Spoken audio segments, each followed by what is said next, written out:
Drama serial Jansar की next episode में आप लोग देखेंगे कि नौशेरवान ने दुआ से ऐसी बात कर डाली है जिसका उसने तस्वर भी नहीं किया हुआ था। जब नौशेरवान दुआ से पूछता है कि मुझे साफ साफ बता दो कि ये बच्चा आखिर किसका है, तो दुआ के तो पांव तले से जमीन निकल जाती है और उससे कभी सोचा भी नहीं था कि नौशेरवान दुआ पर इस कदर बड़ा और गंदा इल्जाम लगा सकता है। दूसरी तरफ जब से कशमाला ने यह बात सुनी है कि दुआ नौशेरवान के बच्चे की माँ बनने वाली है, उसके पांव तले से जमीन निकल चुकी है, लेकिन फिर भी वो खुद को तसल्ली दे रही है कि कुछ ना कुछ हो जाएगा और नौशेरवान भी दुआ को धक्के मारकर घर से बाहर निकाल देगा। दुआ कशमाला के पास जाती है और पूछती है कि आखिरकार मेरे साथ ये सब कुछ क्यों कर रही हो, मुझे क्यों तंग कर रही हो। कशमाला चूंकि दुआ से कहती है कि मैंने तुम्हें पहले ही बोला था कि मैं इस घर में आ चुकी हूँ और जब से मुझे ये मालूम हुआ है कि तुम नौशेरवान के बच्चे की माँ बनने वाली है तो मैं जलूंगी तो सही, मुझे जलन तो होगी, लेकिन मैं तुम्हें बता दूं मुझे इतनी भी जलन नहीं हो रही। जिस पर दुआ बोलती है आप इस तरह के काम क्यों कर रही हैं कि आप इस तरह से जलें, अगर आप इस तरह से जलती रही तो सारी जिंदगी ही जलती रहेंगी। जिस पर कशमाला बोलती है पता है क्यों, मैं तुम्हें ये बता दूं कि नौशेरवान साईं को लगता है कि ये बच्चा उनका नहीं है, इसलिए मैं पुरसुकून हूँ। दुआ कशमाला की सारी बातों को फजूल समझकर इग्नोर कर देती है क्योंकि उसे नौशेरवान की मोहब्बत पर पूरा यकीन है कि वो मेरे किरदार पर इतना गंदा इल्जाम नहीं लगा सकता। दुआ नौशेरवान से बोलती है कि जब से मुझे खुशी की ये खबर मिली है मैं आपको इतनी बड़ी बात बता रही हूँ, लेकिन मेरी जिंदगी में इतनी बड़ी खुशी आ चुकी है, आप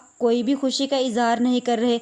नौशेरवान बोलता है कि जब महसूस होगी तो मैं तुम्हें बता दूंगा। दुआ नौशेरवान के इस रवैये के बारे में सोचती है तो वो सरफराज के पास जाती है और जाकर उसे बोलेगी कि तुमने दोबारा मेरा पीछा किया या मुझसे बात करने की कोशिश की तो मुझसे बुरा कोई नहीं होगा। इस बात का फायदा उठाते हुए कशमाला और उन दोनों की वीडियो बनाती है और सबूत के तौर पर नौशेरवान को भेज देती है।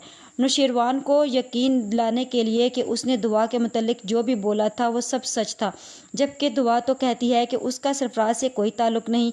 ये सब कुछ सुनने के बाद नौशेरवान बहुत ज्यादा गुस्से में आ जाता है और बेधड़क कुछ सोचे समझे दुआ के पास आ जाता है और बोलता है कि तुम मुझे आखिरकार सब कुछ सच सच क्यों नहीं बता रही। दुआ बोलेगी कि मैं उस इंसान से कोई भी ताल्लुक वास्ता नहीं रखना चाहती, मैं उसको कुछ भी नहीं समझती, तो आप क्यों मुझ पर इल्जाम लगा रहे हैं। नौशेरवान बोलता है कि सरफराज आया था मेरे ऑफिस में और उसने मुझे आकर बोला है कि तुम दोनों शादी करना चाहते हो। दुआ बोलती है कि मैं उसके बारे में कुछ नहीं जानती। नौशेरवान को ये बातें सुनने के बाद गुस्सा आ जाता है और बोलता है कि अगर तुम नहीं जानती तो फिर कौन जानता है।